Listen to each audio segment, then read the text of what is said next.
Going into the new Premier League season, there was a lot to be excited about. New players, new managers, it all just felt like one big arms race. And because of this, it was pretty difficult to predict who would actually win the title. There were multiple different candidates here.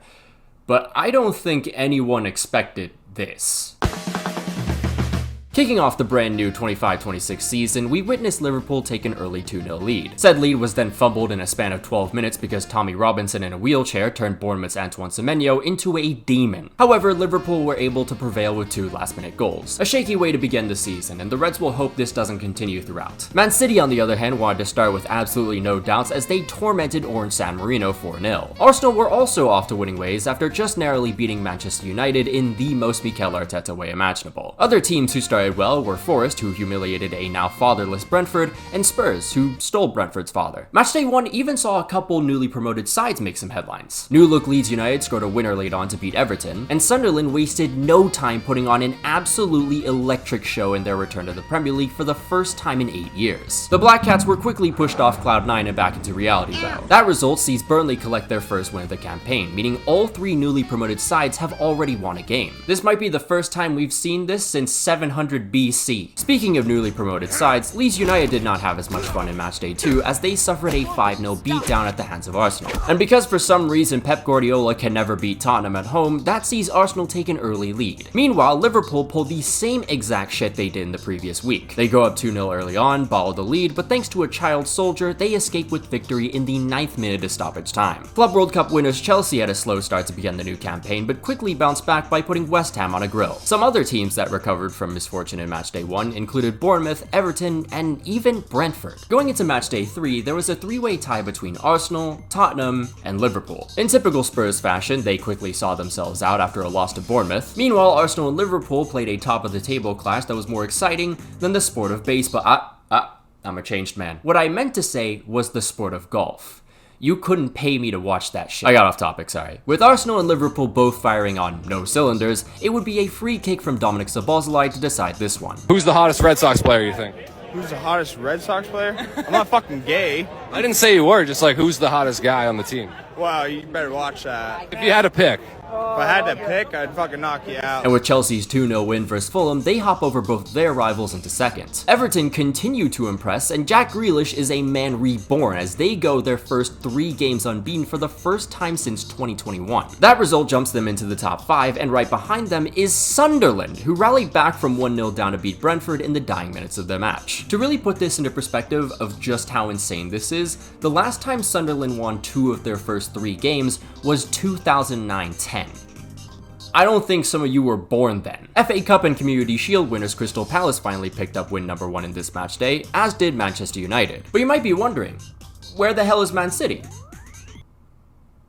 After taking an early lead with half an hour played, Man City went on to blow it spectacularly, with Brighton scoring a late winner. Fortunately for Man City though, in the following week they were able to have a little exhibition match to reset and recalibrate. Over in the top 4, leaders Liverpool scratched by Burnley with a late penalty. Meanwhile in Brentford, Chelsea's defense is opened up and they concede early on. Nonetheless, the Blues recovered with an equalizer at the hour mark, and then Moises Caicedo scored a signature banger that Garnacho celebrated more than him. And I guess he was celebrating this way more than we thought because he must have completely forgotten to mark the back post. Arsenal and Spurs both put together more than convincing wins in their respective matches, which sees them move above Chelsea, while Everton and Sunderland could have done the same with a win, but could only settle for draws. 7th place Bournemouth, on the other hand, extended their win streak to 3 versus Brighton, which saw them leap into top 4. And after a really slow start to life without Alexander Isak, Newcastle finally won a game, and that sees them go from 17th to 10th. Matchday 5 witnessed the majority of the top 10 drop points. 3rd place Spurs were bailed out in a 2-2 draw with Brighton by a late own goal. 7th place Man City and 2nd place Arsenal ended in a 1-1 draw because Mikel Arteta just can't fathom the idea of putting City on the ropes when his team is more than capable of doing so. 6th place Chelsea were stunned by Manchester United because Robert Sanchez wanted to play hero in the 3rd minute. 10th place Newcastle and 4th place Bournemouth played out a result that someone with dementia could have predicted. And 6th place Sunderland drew with an Aston Villa side sitting in an unbelievable 19th place, having still not won a game. Because of these results though, Liverpool was able to pull away from the pack with a 2-1 win versus Everton. And the other unbeaten unbeaten team in 9th place Crystal Palace leaped all the way into 5th. This was against a West Ham side that has brought so much misery to the point that their supporters can only find escape by putting their manager's face on anyone they see online. Matchday 6 saw one last unbeaten team standing, and no, it wasn't Liverpool. Thanks to the work of agent Thierry Nketiah in the last seconds of the game, Crystal Palace exercised whatever dark magic the Reds got a hold of. Second place Arsenal seemed to have been pulling some of those strings as well, because they also grab a late winner versus Newcastle after coming back from 1-0 down. This now sees the gap between them and the top shrink to just 2 points. And with third place Tottenham dropping points to a winless Wolves, Palace take that spot away and are just 3 points off the top spot. The late goals just don't stop though. Bournemouth had to grab an equalizer in the second minute of stoppage time to avoid defeat versus 12th place Leeds, while 6th place Chelsea held a 1-0 lead against Brighton for 75 minutes and somehow lost that game 3-1. Seeing all this, 7th place Sunderland quickly jumped back into the top 5 after a win versus Forest. 9th place Man City also overtake Chelsea after making Burnley look worse than the town itself. When people now ask me if I like football, I say yes,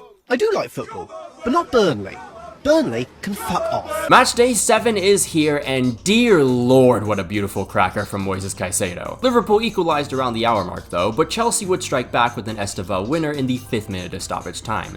Jesus Christ, man, how many late goals have we had already? Meanwhile, second place Arsenal make easy work of West Ham, which means we officially have a new leader. Third place Crystal Palace continued their impressive run of form, taking an early lead versus Everton. However, Glasner's men collapsed in the last 15 minutes, and the last remaining unbeaten team has officially fallen. And because of how close everyone is in the table, wins for City, Tottenham, and Bournemouth sees Palace drop all the way down to 6th. Speaking of Bournemouth, they came back from 1-0 down versus Fulham with some of the most delightful goals you'll see all season. 14th place Man United continue to show some signs of light as they take down 5th place Sunderland. And because Everton and Chelsea won their respective games, Sunderland fall all the way down to 9th. I'm sure by now you've noticed how close everyone is, but to really put this into perspective of just how chaotic this all was, 6 points separated 3rd and 15th.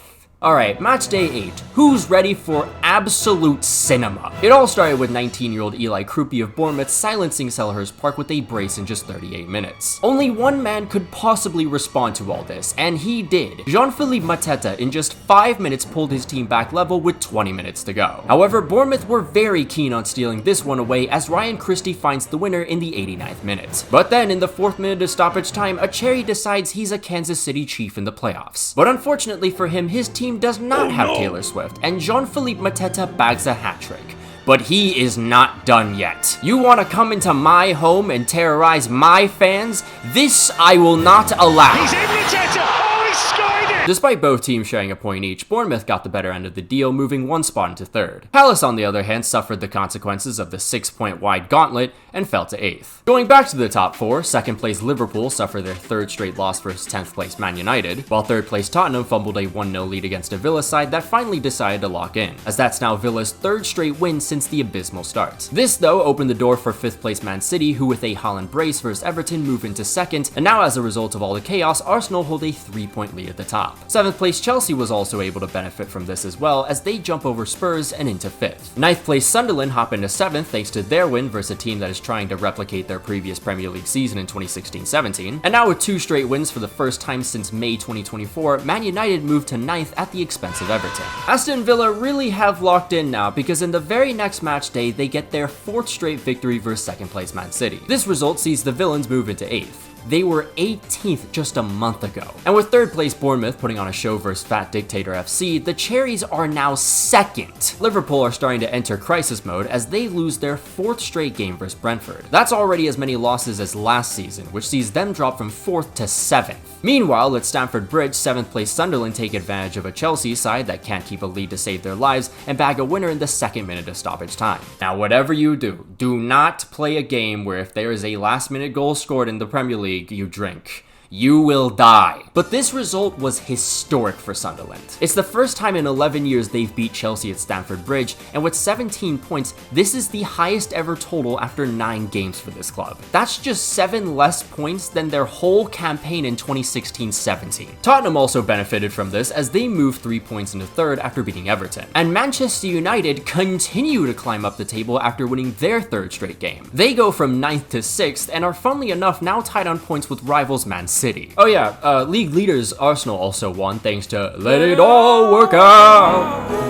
Let it all work out. And because of the mix-up throughout the rest of the table, the Gunners now extend their lead to 4. On the other hand, Palace extend their winless run to 3 and fall to 10th. They were 3rd just a month ago. Matchday 10, Arsenal collect a 4th straight clean sheet versus Burnley and extend their lead at the top again because 2nd place in this league seems to be cursed. Shut the fuck up. Erling Haaland scored his 12th and 13th goal versus 2nd place Bournemouth, and with Tottenham and Sunderland dropping points, Man City retakes 2nd. Meanwhile, 7th place Liverpool finally break their 4-game losing streak thanks to Emi Martinez's giveaway, and because of the aforementioned others dropping points, Liverpool return to 3rd, while Aston Villa fall to 11th after Chelsea, Palace, and Brighton won their respective matches. This shit is so unforgiving. Into matchday 11, and Jeremy Doku decided today was the day he was gonna take some souls versus Liverpool, as 2nd place Man City effortlessly win 3-0. And because 6 teams below them were able to collect 1 or more points, the Reds fall to an all-time low 8th place. 5th place Bournemouth also suffered this fate after being destroyed 4-0 by Aston Villa, as the Cherries now find themselves all the way down in 9th. They were 2nd 2 weeks ago. A team on the up for at least right now though is Sunderland. They refused to give up against league leaders Arsenal and scored a late goal in the, God, I'm so glad this is the last time I have to say this, 3rd minute of stoppage time. The Black Cats didn't move up at all, but to be honest, maintaining 4th while all this ruckus is happening is much more important right now. And breathe. We have finally reached up to date. So let's look at the table so far. As it stands, Arsenal hold a 4-point lead at the top above the rest. No one say a fucking word. The rest of the top 4 though are Man City, Chelsea, and Sunderland. Maybe I should watch that docuseries. What makes this even wilder though is Sunderland was in League 1 just 3 years ago. But that's somehow not even the most insane thing about this season so far, because right now only 5 points separate 3rd place Chelsea and 13th place Everton. In fact, right now there is currently a 5-way tie between 5th and 9th place. Speaking of funny ties though, Manchester United are currently level on points with a Liverpool side who spent like 800 million on their attack this summer. But going outside the table, even the top scores list is kind of wild. Erling Haaland leads with 14 goals, no surprise there, but then behind him is Brentford's Igor Thiago with 8, and then followed by him is a 3-way tie of Jean-Philippe Mateta, Antoine Semenyo, and 34-year-old Danny Welbeck. And with all these last-minute goals every single week, needless to say, this might be the most unpredictable Premier League season in quite some time. But what do you guys think about all this? And I know we're only 11 games into the season, but who do you think will win the league? Maybe it's Sunderland. Maybe we'll lose the title to Sunderland this season. Of course, though, a massive shout out to all our members, including Janos Balas, German Sayu 7th, Jeremiah Obusu Ajimang, Brazilian Fury, Django, Anazir Makalankam, Alex Rod, Kentra Gacha, Saint Terrence, Sylvia Citrus, Rashford Enthusiast, Cheesebait, Winter Gel, Finn Likes Rugby More, Davox, The Portergeyser, Wise Orange, Polar Protos, Von Fan, Lucien Von Kreuz, A Ghostly Owl, Coney Wolves, Leakstab, Matanai, Apollo, Congo Jazz 1, Thrilling ADT 13, Los Milos, La James Braun, Basinho, Napside, Money Cash Hose, Quantavious Pork, Lilia Lover, Stewed Monk, Red Yellow, Kevin Mojica, Fuxi, MX Sand, Harry Maguire's Left Toenail, Flaquito, Kev C, Dominic Griffin, Kyler Krebs, Mohammed Altanib, Nish, Patrick Barley, Rashford God 5, Raspberry Ale, and Unbroken Persona. If you'd like to become a member on the channel, there'll be a link down below and up in the annotations. You can follow me on Twitter if you want, follow me on Instagram if you like. You can follow my Twitch. As I said in the previous video, we're not going to talk about any kind of activity on there until the Italy video essay is done. So until then, I'll see you guys.